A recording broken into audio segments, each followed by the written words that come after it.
The Galactic Council tried to escape. There was nowhere left. The comm line was already screaming when I picked it up. I was sitting in the anteroom of the Grand Assembly Hall on Veyrath Station, holding a cup of cold coffee and watching the clock tick toward the opening session of the 43rd Galactic Council Summit, when the voice of our senior delegate, a woman named Carla Hensley, came through the earpiece like a blade. "Owen," she said, "they changed the seating arrangements again."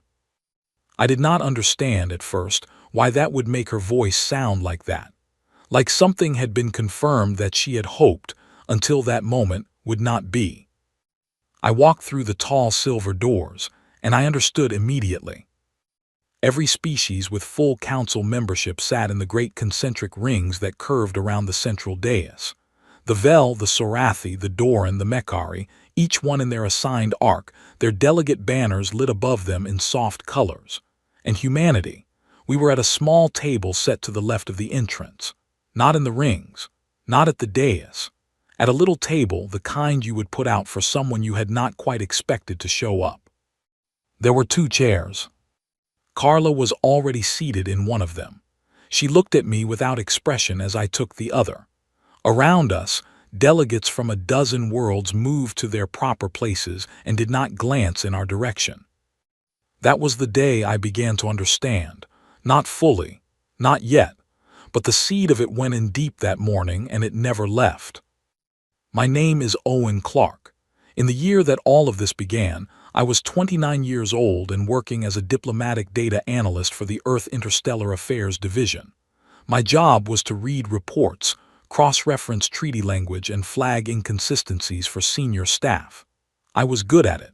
I was quiet about it. And I was very, very patient, a quality that, as it turned out, would define everything that came after.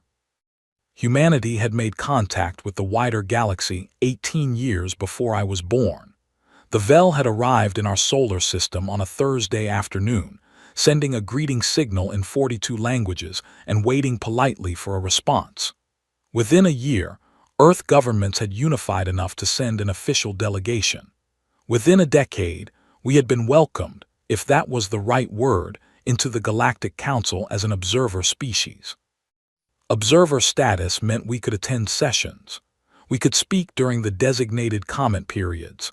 We had no vote, no binding treaty rights, no jurisdiction over our own colonies beyond what the Council deigned to allow, and no seat in the rings. Everyone told us this was normal. New species always started as observers. It was the process. It was how the galaxy worked.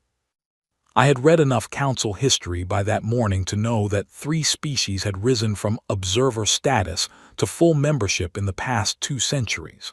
I had also read enough to notice that none of them had taken longer than 4 years to make that transition. Humanity had been observers for 11. I wrote it down in my notebook that morning after the session, not because I did not already know. I had known for months, but writing it down made it real in a different way. It made it a fact I had decided to hold on to. After the session, there was a reception in the Hall of Introductions, a long room of pale stone and humming light panels where delegates moved between small groups and exchanged the quiet business of interspecies diplomacy. I carried a glass of water and moved carefully through the room, listening more than talking. Near the eastern wall, I found myself standing close to a Vel diplomat named Oren, one of the few members of that species who had ever spoken to me with what felt like honesty. Oren was tall and thin, with large gray eyes and a way of going very still when he was thinking. "You were watching the seating," he said. "It was not a question." "I was," I said.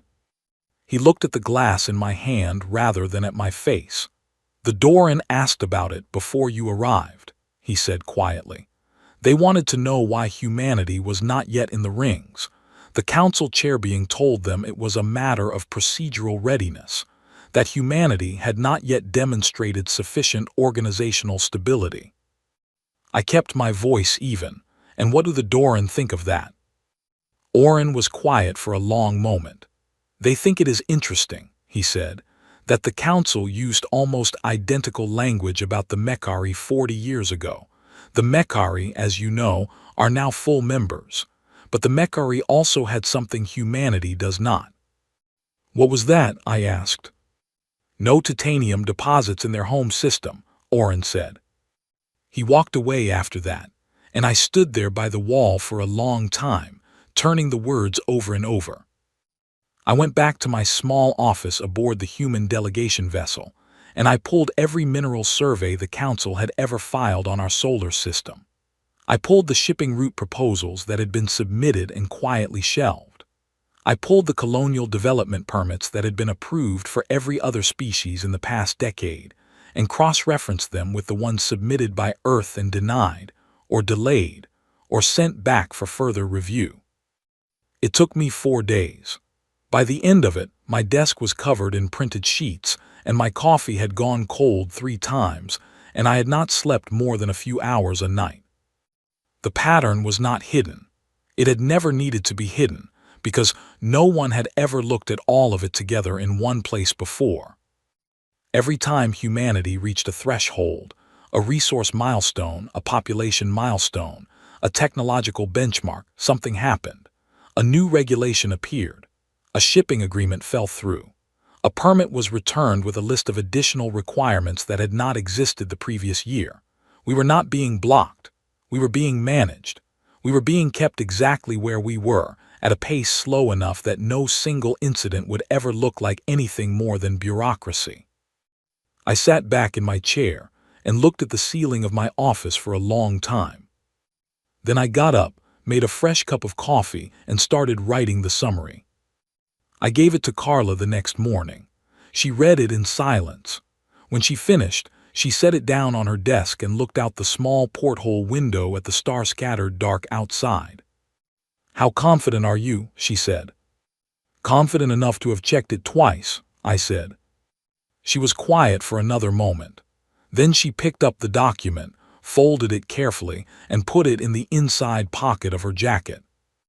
"Keep going," she said. "Find more, don't tell anyone else yet." I nodded and went back to my desk. Outside the porthole, Vayreth Station hung in the dark, enormous and glittering, the heart of the galaxy's great community of civilizations. A community that had, for 11 years, been holding a door open just far enough for us to see the light inside. I opened a new file. I started a new list. I was 29 years old, and I was patient, and I had just begun to understand what we were dealing with. The thing about a cage, I had learned, is that the bars do not need to be visible. They only need to be consistent. I found the first real proof not in a data file, but in a silence. It was 3 months after the summit on Vayreth Station. I was back on Earth, working out of the Interstellar Affairs office in Edinburgh, a gray stone building that smelled of rain and old paper, and the particular kind of institutional exhaustion that comes from spending years doing careful work that no one above you seems to notice. My supervisor, a man named Gerald Fitch, was kind and overworked and entirely uninterested in the pattern I had been quietly mapping for the better part of a year. He had told me twice, with genuine warmth, to focus on my assigned reports and not to let myself get pulled into geopolitical speculation, as he called it. I kept my head down. I focused on my assigned reports, and in the margins of my official work, late in the evenings when the office was quiet and the rain came in from the North Sea, I kept building the map. The silence I found was in the colonial development records for the Kepler settlements, a cluster of 7 human colonies established in the early years of our expansion.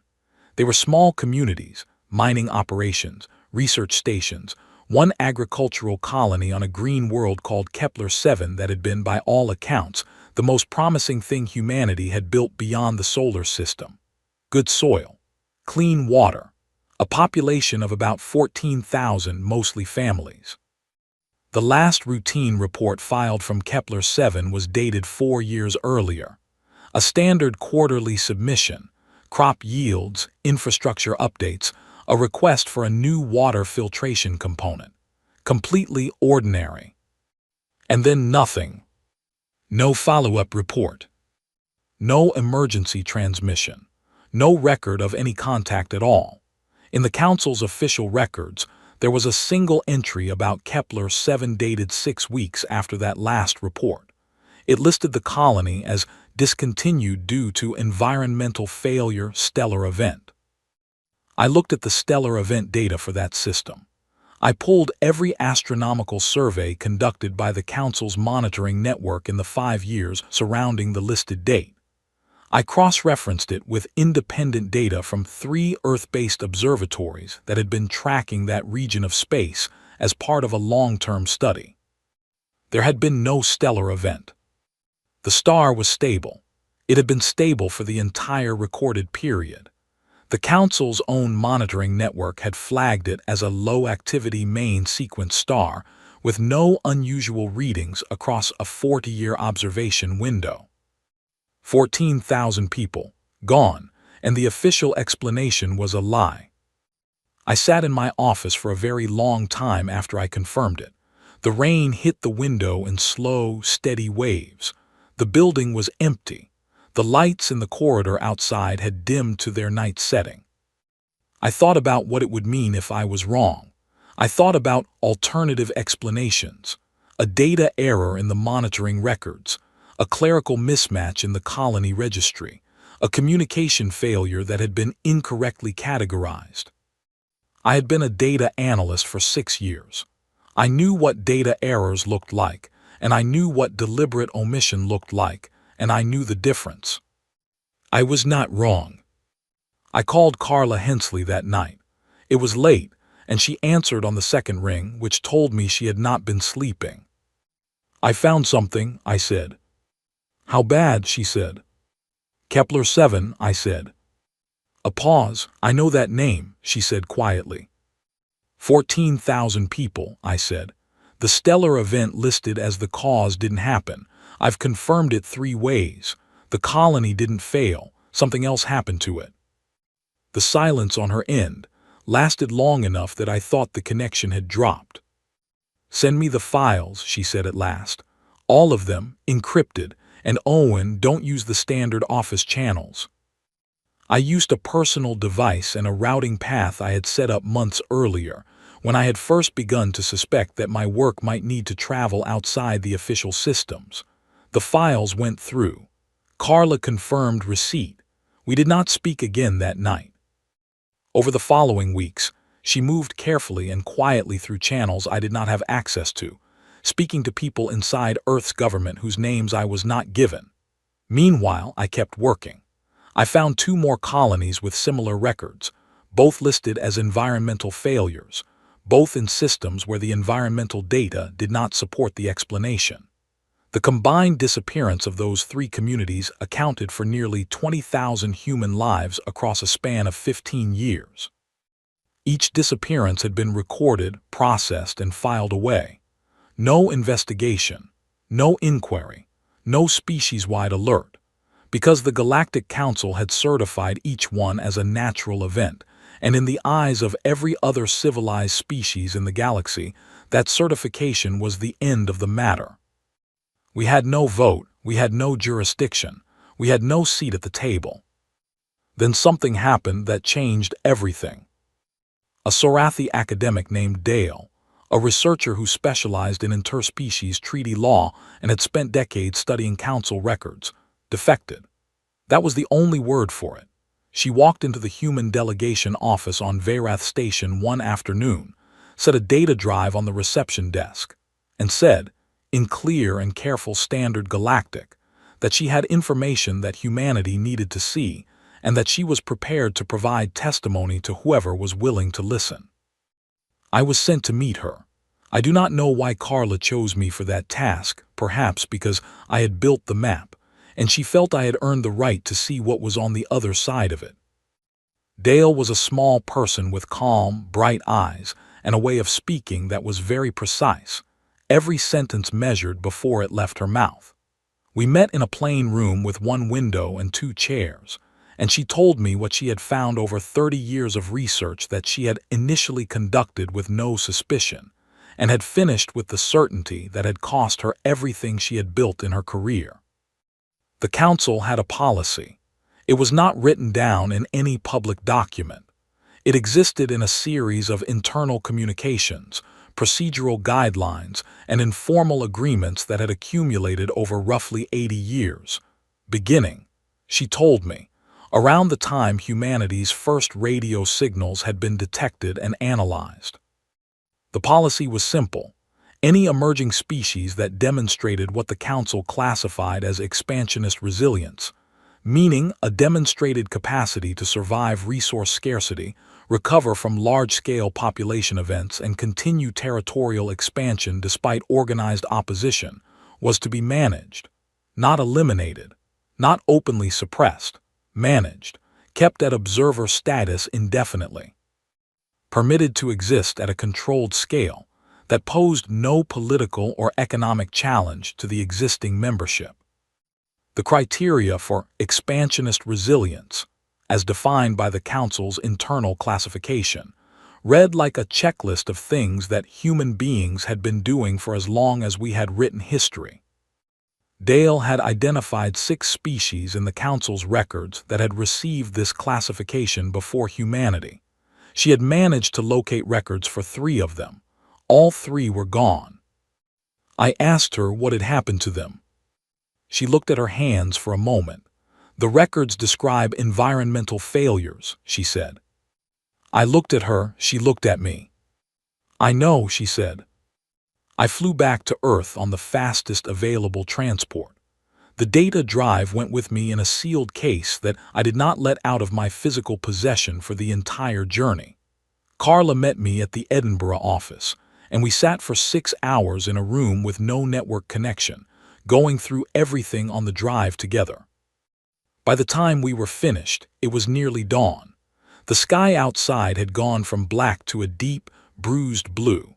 I was exhausted in a way that went past tiredness into something quieter and more fundamental. Who else has seen this? Carla asked. Dale, me, now you, I said. Carla looked at the stack of printouts on the table between us. How many people need to see this before it becomes real? She said, and I understood she was not asking me. She was asking herself. I thought about Kepler-7. I thought about 14,000 people who had filed a routine report about water filters and never been heard from again. I thought about the carefully worded certification in the Council's archive and the stable, quiet star shining above an empty world. It's already real, I said. It's been real for a long time, we just didn't know yet. Carla nodded. She picked up the drive and held it for a moment. This goes to the Secretary General tonight, she said, and then we find every other name. We found them. It took months of work involving people in 11 countries and 3 separate intelligence services, and one very brave Sorathi academic who had given up everything she had built to hand us a key. We found 17 colony records with falsified closure reports.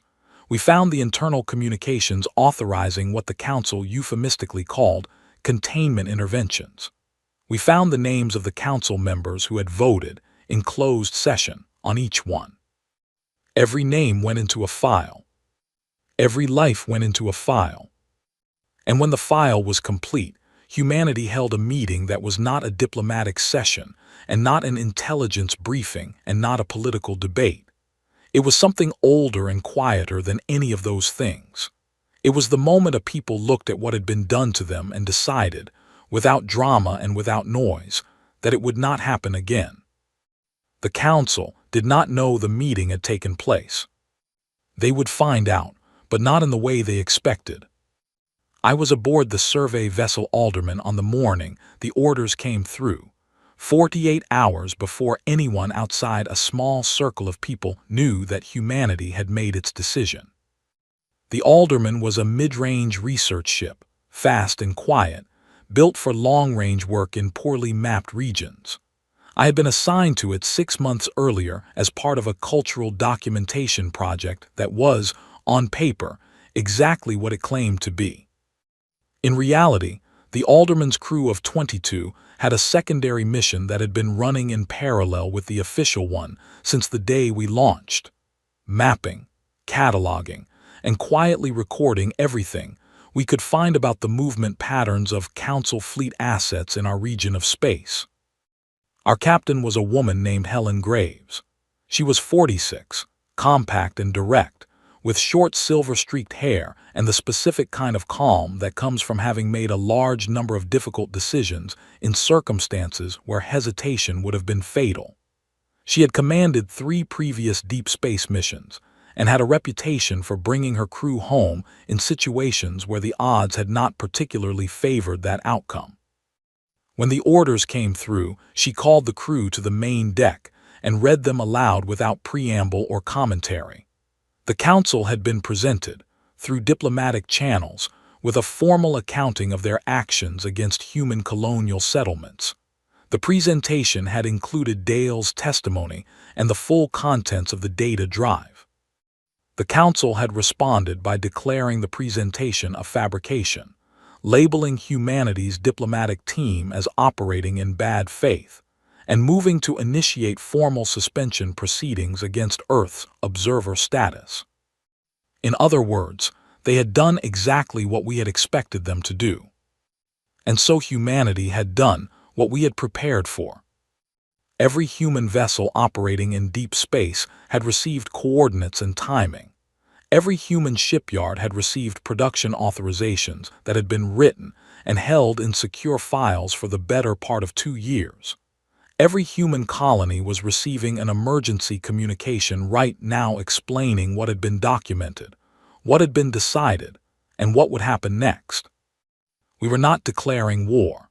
That distinction mattered enormously, and Helen made it clearly in the briefing that followed her reading of the orders. "We are not attacking anyone," she said, standing at the head of the deck with her hands clasped behind her back, and her voice carrying to every corner of the room. "We are pursuing accountability. The people responsible for authorizing actions against our colonies are going to be found, documented, and brought before a proper proceeding.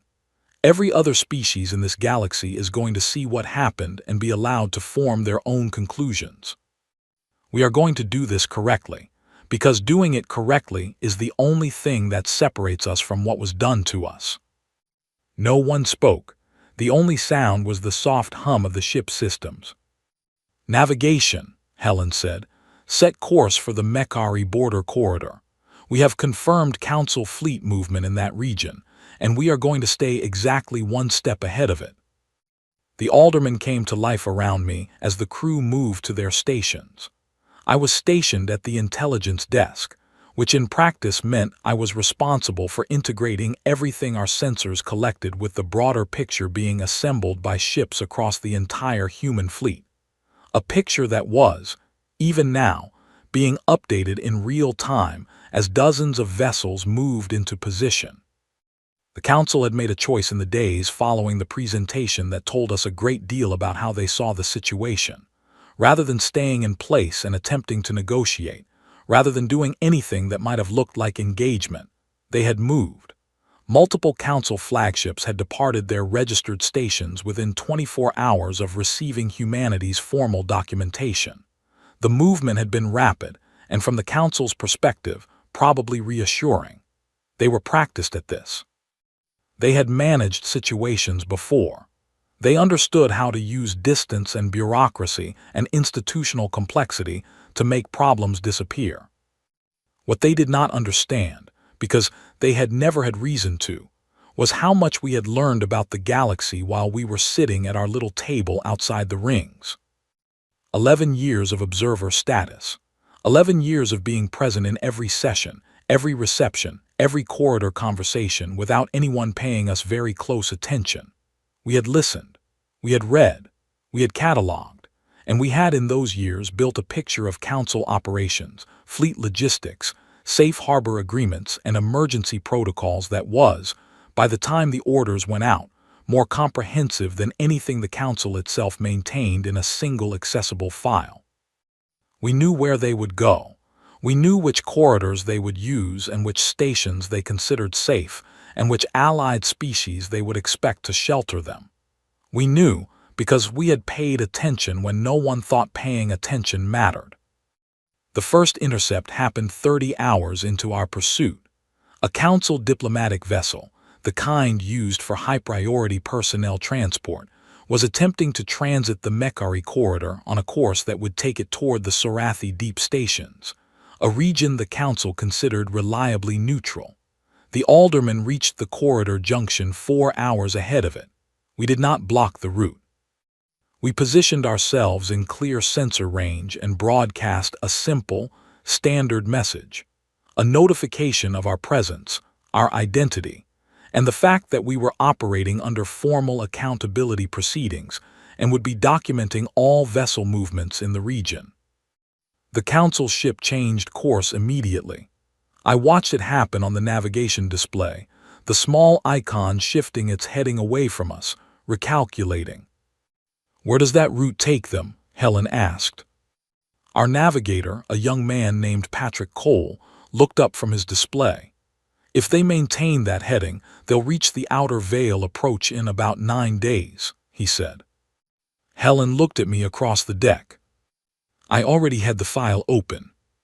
The outer Veil, the farthest region of charted space, and beyond it, what the Council's maps listed as unmapped and impassable, a region of dense stellar nurseries, gravitational anomalies, and navigational uncertainty that no Council survey vessel had ever successfully penetrated. The edge of the known galaxy, as far as anyone at that table was concerned. I pulled up a different set of maps, the ones that had not been submitted to the Council registry. "Tell me about the Veil," Helen said. I looked at the maps, years of quiet work from missions that had never made it into any official report, human survey teams moving carefully and methodically through the dark while no one was watching.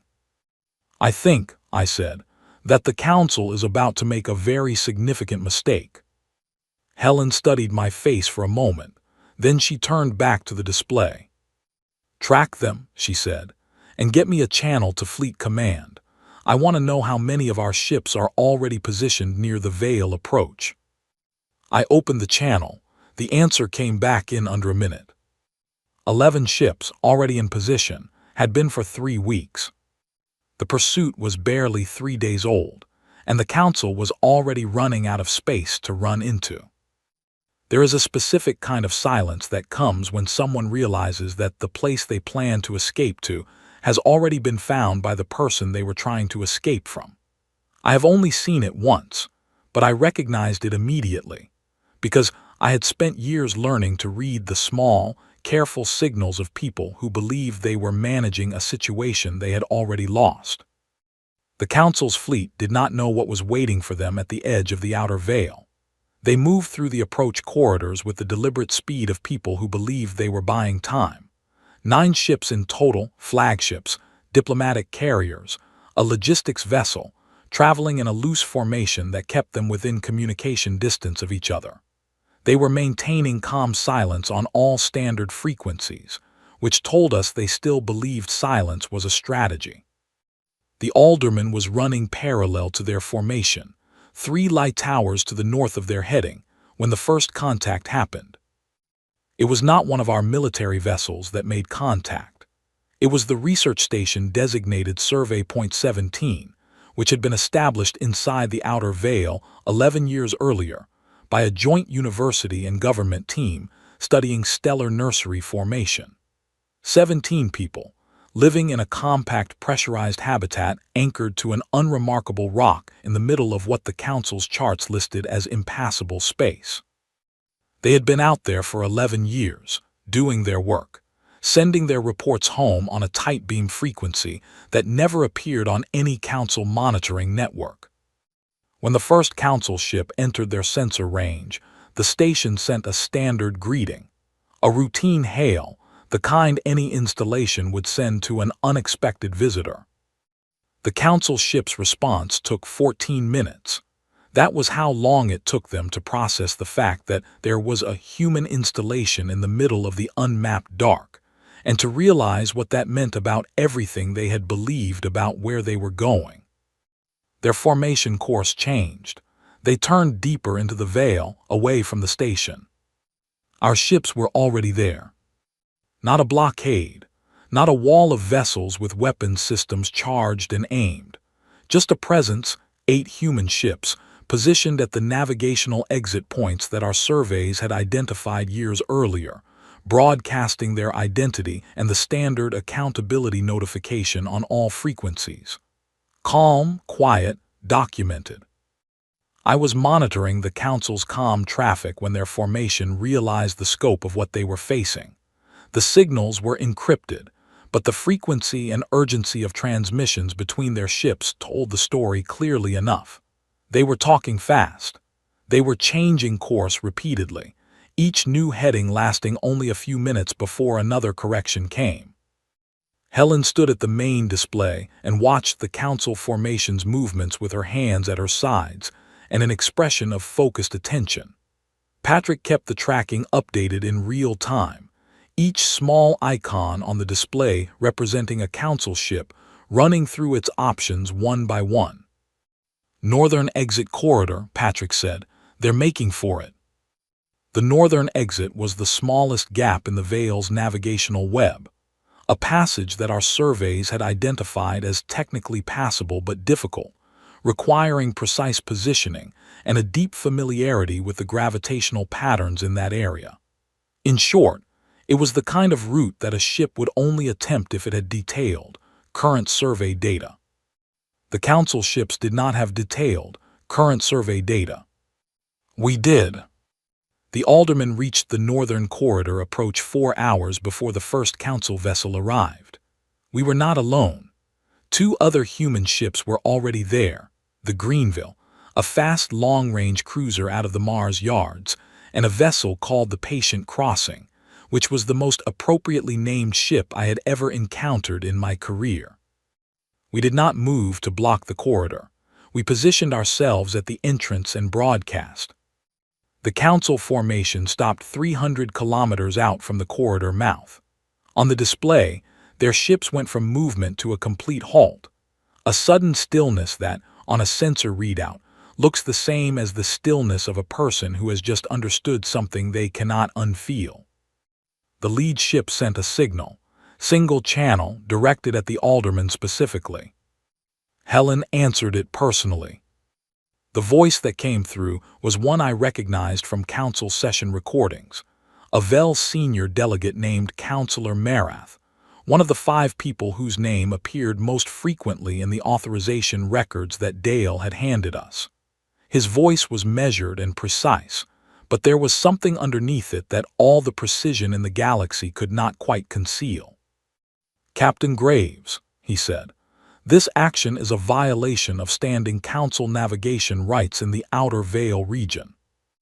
"The Outer Veil region," Helen said, "is unmapped according to Council records. You cannot have navigation rights in a region that, officially, does not exist in your charts." A pause. "We are prepared to discuss a resolution to this situation through proper diplomatic channels," Marath said. "We are conducting a formal accountability proceeding," Helen said. "You are requested to hold your current position and prepare for a transfer of personnel to a designated meeting vessel. The proceeding will begin as soon as all relevant parties are present. You will be given the opportunity to speak. Everything will be documented. No harm will come to any member of your party." Another pause, longer this time. "You cannot simply," he began. "Councillor Marath," Helen said, and her voice was still even and calm and completely without heat. "Your formation has attempted 7 different exit routes in the past 18 hours. We were at every one of them. There are currently 14 human vessels positioned throughout this region. We have been surveying the Outer Veil for over a decade. There is no exit route in this area of space that we do not have on file." She let that sit for a moment. "There is nowhere else to go," she said. "We would like to proceed with the accountability process. That is the only thing we are asking you to do." The signal went quiet. For 11 minutes, the Council formation sat completely still in the dark, 9 ships holding position 300 kilometers from a corridor they could not safely navigate without our help. Then Marath's signal came back. "We will prepare for transfer," he said. Helen closed the channel. She stood for a moment with her back to the deck, looking at the display where 9 small icons sat motionless in the pale blue of the Veil's mapped region.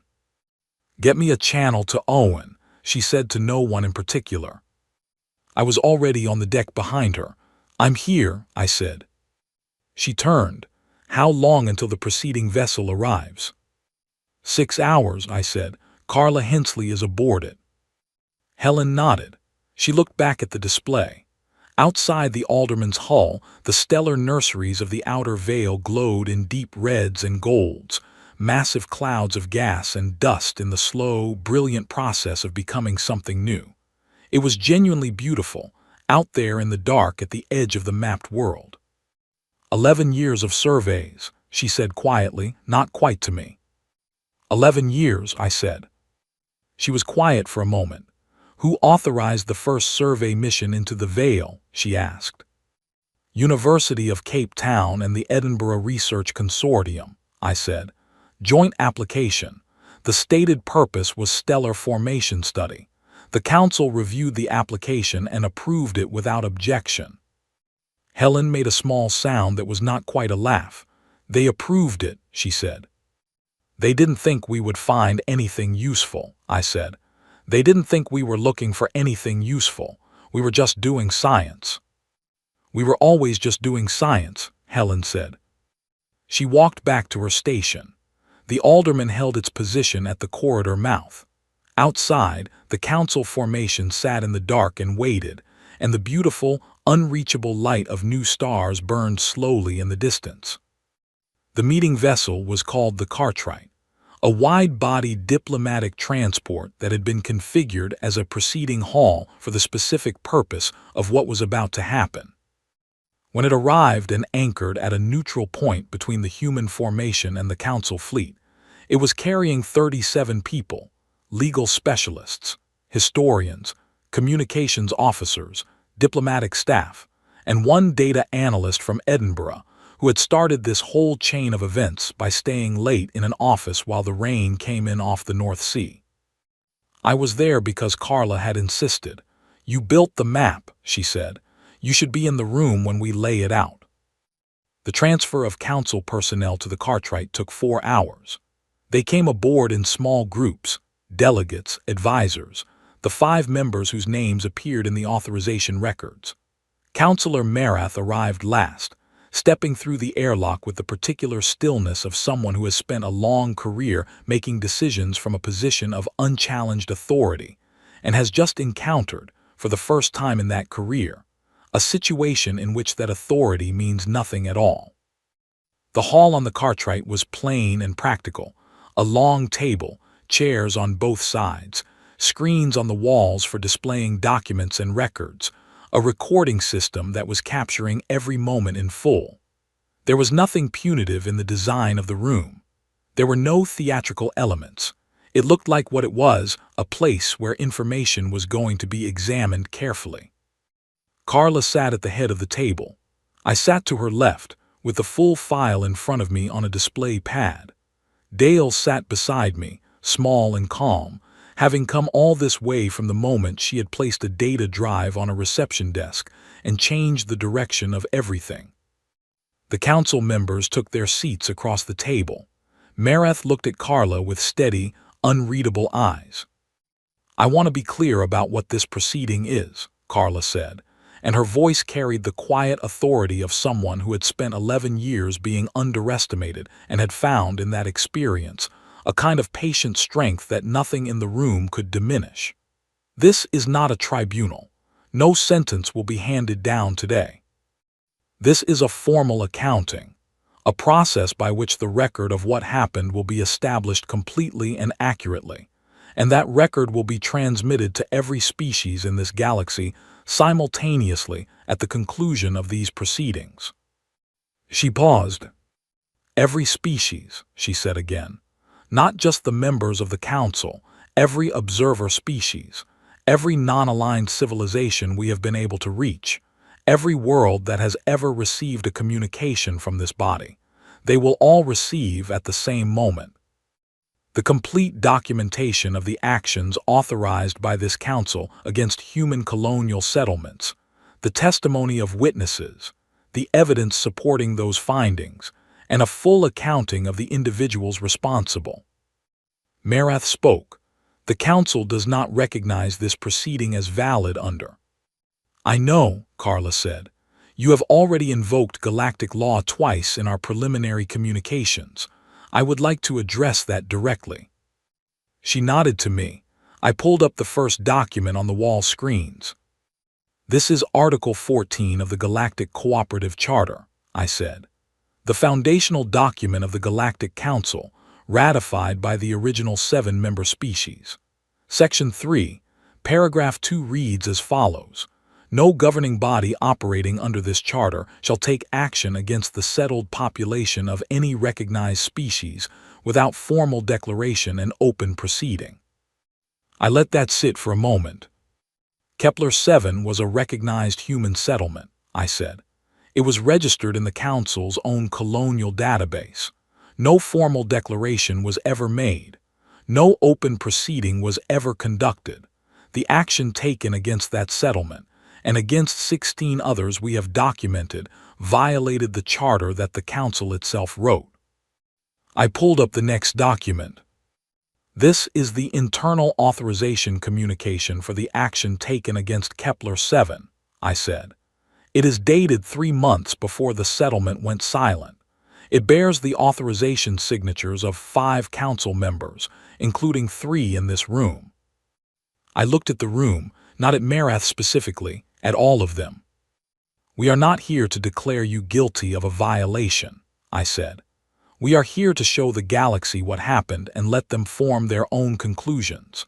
But I want to say one thing clearly, as the person who found the first piece of this record and spent 3 years building the rest of it. I had not planned to speak beyond my documentation role. Carla had not asked me to, but I was in the room and the words were there and I said them. You managed us for 11 years because you believed that we were manageable, I said. You looked at us and you saw a species that was disorganized and fractious and historically prone to conflict with itself, and you decided that those qualities made us containable. You thought our tendency to argue with each other meant we could never agree on anything important enough to be a problem for you. Marath was looking at me now. His expression had not changed, but something behind it had. What you missed, I said, is that we argue constantly and we still build things. We have always argued constantly and still built things.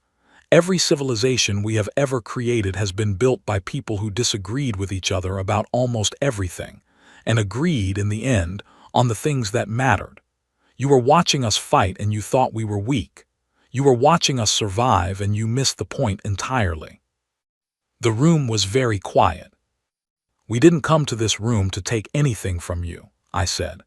We came to make sure that every living species in this galaxy knows what this council chose to do and can decide for themselves what that means. That is all we came to do. Carla gave me a small look. I sat back. The proceeding continued for 9 hours. Document after document was entered into the record. Dale gave her testimony clearly and without hesitation, each word chosen with the precision of a person who had spent 30 years preparing for exactly this moment without knowing it. Council members attempted, at various points, to challenge the documentation, to argue context, to invoke procedural objections. Each challenge was met with additional documentation. We had been thorough. We had been very, very thorough. When it was over, Carla compiled the complete record and prepared the transmission. I was asked to verify the recipient list. Every communication address we had been able to collect for every species, civilization, station, and inhabited world that had ever exchanged signals with the Galactic Council or with humanity. It was a very long list. I verified it. I confirmed it. Carla initiated the transmission at 300 station time, the same hour at which the Council had once voted in private to dissolve the human fleet. The signal went out in 42 languages. We sat in the meeting room on the Cartwright and did not speak for a while. Outside the hull, the outer veil glowed in its slow, patient colors, the light of things that were still becoming what they would eventually be. Helen came in after a few minutes and poured herself a cup of coffee from the station near the door. She looked at the empty seats across the table where the council members had been. "It's done," she said. "It's done," Carla said. Helen sat down and drank her coffee. I looked at the display pad in front of me, which still had the first document on it, Article 14 of the Galactic Cooperative Charter, the words that the council had written and then quietly put away when they became inconvenient. I thought about Kepler 7. I thought about a world with good soil and clean water, and 14,000 people going about their ordinary lives, filing reports about water filters, having no idea that somewhere in the concentric rings of a grand assembly hall, a decision had been made about them by people who had never met them and never would. I thought about the 11 years at the little table outside the rings, every session attended, every reception navigated, every small indignity absorbed and recorded and set aside, every late evening in a quiet office with cold coffee and printouts spread across a desk, every question asked carefully, every answer listened to with attention, every piece of the picture collected one fragment at a time. I thought about Survey Point 17, 11 years anchored to a rock in the beautiful unmapped dark, doing science, sending reports home, completely unbothered. We had not come to the galaxy angry. We had come curious. We had come with questions and instruments and the particular human inability to look at something unknown without immediately wanting to understand it. We had poked and cataloged and mapped and studied and argued with each other about what it all meant. And in the end, the qualities that the council had read as weakness had simply been the shape of how we do everything, loud and complicated and relentless, right up until the moment when it matters, and then very, very focused. 3 days later, the first responses to the transmission began arriving. They came from everywhere, from full council member species, and observer civilizations, and non-aligned worlds, and tiny isolated stations that had been receiving galactic signals for decades without ever having the political weight to do much about them. They came in 42 languages, and a dozen more that required additional translation work from our linguistics team. Most of them said variations of the same thing, that they had read the documentation, that they had their own questions they had never been able to ask, and that they would like to talk. We talked, for weeks and then months we talked. The Galactic Council, as a governing body, did not survive the transmission. Not because we dissolved it, we had no authority to do that, and we had no interest in taking that kind of unilateral action. It dissolved because its member species, one by one, looked at the record and made their own decisions about what they were willing to continue to be part of. The Mechari withdrew within a week. The Sorathi followed within a month. The Vel, Oran's people, the ones who had first come to us on a Thursday afternoon and changed the course of everything, released a statement that was 400 words long and said, in essence, that they were sorry it had taken so long. What came after was not simple or clean or quick, nothing involving that many species and that much history ever is. There were negotiations that lasted years and disputes that required careful, exhausting mediation and moments when it seemed like the whole thing might fall apart into something much uglier. But something else happened too. Slowly, carefully, with all the noise and friction and stubborn incremental progress that characterizes everything humanity has ever built together, something new was constructed. A different kind of table. Not a table with rings and observer chairs, just a table. The first session of the new assembly was held on a station that no one species had built, a collaborative construction, which took 3 years and involved engineers from 11 different civilizations who argued constantly about the design and produced something that none of them would have built alone and all of them were, quietly, proud of. I attended that first session as part of the human delegation. We sat in the assembly ring, in proper assigned seats, with a full vote and full treaty rights, alongside every other species present. It was not a dramatic moment. There was no speech that rose to the occasion. The session opened, the agenda was read. The first item of business was a trade routing dispute between two species that had nothing to do with humanity, and we participated in the discussion along with everyone else. Afterward, I stood at the viewport of the delegation vessel and looked out at the stars. Somewhere out there, the outer veil glowed in its patient colors, Survey Point 17 still doing its work, anchored to its unremarkable rock, still sending reports home. We had not taken the council's seat. We had not wanted it. What we had wanted, what we had always wanted, since the first day we sat at the little table outside the rings and watched the session begin without us, was simply to be part of the thing honestly, to have a real place at a real table, to be counted. We were counted now. I am Owen Clark. I am 35 years old. I am a data analyst who stayed late in an office in Edinburgh while the rain came in off the North Sea, and I built a map, and the map turned out to be a key, and the key opened something that had been locked for a very long time. The galaxy is large. There is more of it than any chart has fully recorded. There are questions out there that no one has thought to ask yet, and corners of the dark that no survey team has reached, and things happening in the slow time of stars that we have not yet found the instruments to measure. We are already looking. We are always already looking. That is, I think, the truest thing about us.